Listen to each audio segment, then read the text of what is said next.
Book 3, Section 12 of Consolation of Philosophy is a transitional part. We're wrapping up Book 3 and looking forward to Book 4, which is going to be about the problem of evil. And so Lady Philosophy continues with this theme about Platonic remembering. And she's going to bring everything together in this section and set up the next section. One of the first things she does is talk about the target of this entire discourse, which is how the universe is governed. She says at the top of page 99, "You are on the verge of remembering what you said you did not know, which is how the universe is governed." She then goes through a review of previous arguments and brings them to the point of asking the major question of Book 4. So she runs through these on page 99 and says on page 100, God is goodness itself, so God orders all things for the good, inasmuch as he orders all things, and he is good.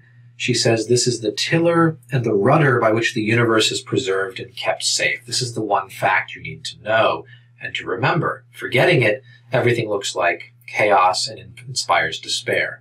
Remembering it, not even being imprisoned unjustly, is going to cause you distress, the way that Boethius has been feeling distress. So we're on the verge of getting the consolation of philosophy, I think, in Boethius's case.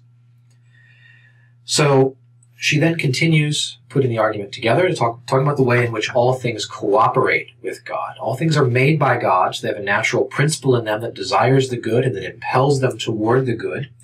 At the bottom of page 100, she says, "Inasmuch as God is correctly believed to order all things at the helm of goodness, and all those things on their own aspire toward that good by their natural inclination, can there be any question about their voluntary submission to God's rule and their obedience?"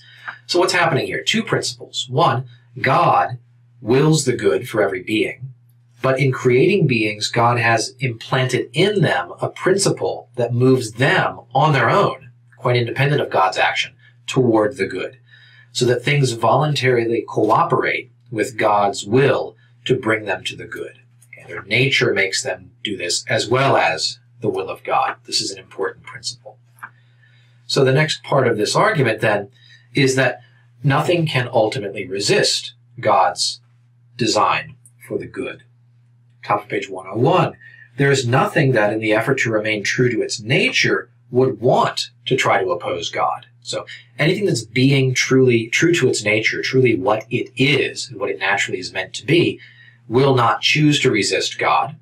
We can flip that around and say that anything that chooses to resist the good is rebelling against not only God, but also against its own inner nature, since its inner nature is designed to bring it closer to the good and closer to God. So nothing would or could oppose the highest good. Even if one wanted to oppose the good, one ultimately would not have the power to do so because of the power of God above one. So she says, it is then the highest good that rules things firmly but in a kindly way and orders them well. So things voluntarily cooperate. This brings us up to the big question of Book 4. We're almost finished here, and yet there's going to be a snag, because Lady Philosophy says on the following page, evil is nothing. And Boethius immediately raises all sorts of questions about this. He's not ready to accept this last truth. She says on page 102, there is nothing God can't do, being omnipotent, but God cannot do evil, and therefore evil is nothing because God cannot do it, and there's nothing he cannot do. And Boethius says, as we might say, is this a serious statement, or are you playing logical games with me? I think there is a certain element of wordplay and fun in this way of stating the argument, but behind this is a deeply serious point about the nature of evil. This is going to occupy us for the remainder of the book, Book 4, and I think even Book 5.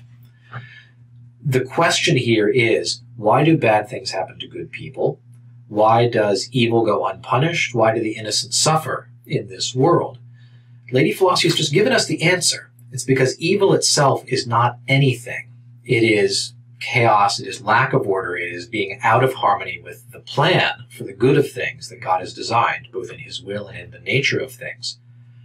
We're going to see in Book 4 the answer given in a more comprehensive way to that. Boethius kicks against this because he doesn't want to accept this just yet.